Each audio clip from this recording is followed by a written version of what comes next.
Guillaume Meurice. Oui, c'est moi. J'étais à Bercy hier après-midi. Il y avait beaucoup de vent. J'ai d'abord pensé que j'étais une compétition de windsurf. En plus, dans le public, il y avait plein de girouettes, essentiellement socialistes. Mais en fait, non, c'était Emmanuel Macron qui faisait un discours. Manu le ventilo, comme on l'appelle. Un beau discours avec du souffle, c'est logique. Le brushing de Lynn Renault n'a pas tenu plus de 10 minutes. La dignité de Jean-Yves Le Drian non plus. Faut dire qu'elle n'est pas très solide non plus à la base. Alors, le problème, quand même, quand on bâtit un discours sur du vent, c'est qu'on a un électorat volatile. On peut perdre des votes sur une connerie. Exemple, une personne qui voulait manger dans Bercy. Vous rentrez là avec un sandwich ou n'importe quoi et vous dites de le jeter dans la poubelle. Ah, c'est non, parce je qu'ils ne vais veulent pas que... voter. Ah, vous vouliez voter Macron et du coup vous votez plus Non, Macron. je ne vais pas voter pour lui. Ah là là là là là là, il perd un vote pour un sandwich. Ça va lui coûter la médaille. Alors ne négligeons pas l'importance de Sodebo dans cette fin de campagne. On sait que le président des boulangeries, Paul, soutient Fillon. Est-ce qu'il y aura un complot du jambon beurre? Affaire à suivre.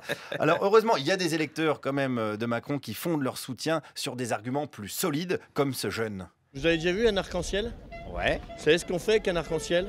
Non, dites-moi. La synthèse, c'est une seule couleur. Donc il faut toutes les couleurs pour arriver à une synthèse. Emmanuel Macron est un arc-en-ciel. Ouais, je trouve qu'il est pas mal dans le genre. Ça lui va bien, non? Oui, il est reconnu, donc le responsable du groupe Les Amateurs de LSD. Avec Macron, argument solide, toujours avec un jeune. Il y avait beaucoup de jeunes hier après-midi chez Macron. Qu'est-ce qui lui plaît chez lui? Chez Macron, on va dire que c'est le personnage, la vision, ce qu'il incarne, plus que son programme à proprement parler, détaillé, etc.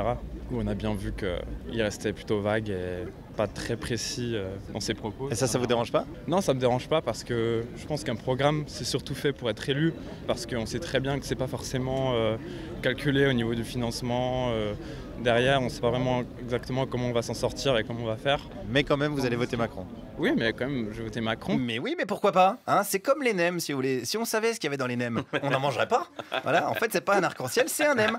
Si j'avais été Frédéric Fromet, j'aurais même dit que c'est un nem Manuel Macron. Oh là là là là, mais je ne veux pas empiéter sur le terrain du maître.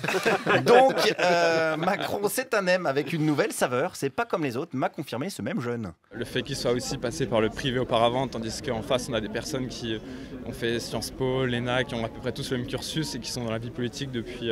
C'est sûr parce qu'il a fait l'ENA, je crois, Macron. Il a fait l'ENA, oui, il a fait l'ENA, mais comme je dis, il est passé par le privé. Oui, il s'est fait payer les études, donc l'ENA part de l'argent public et après il s'est barré dans le privé, c'est ça?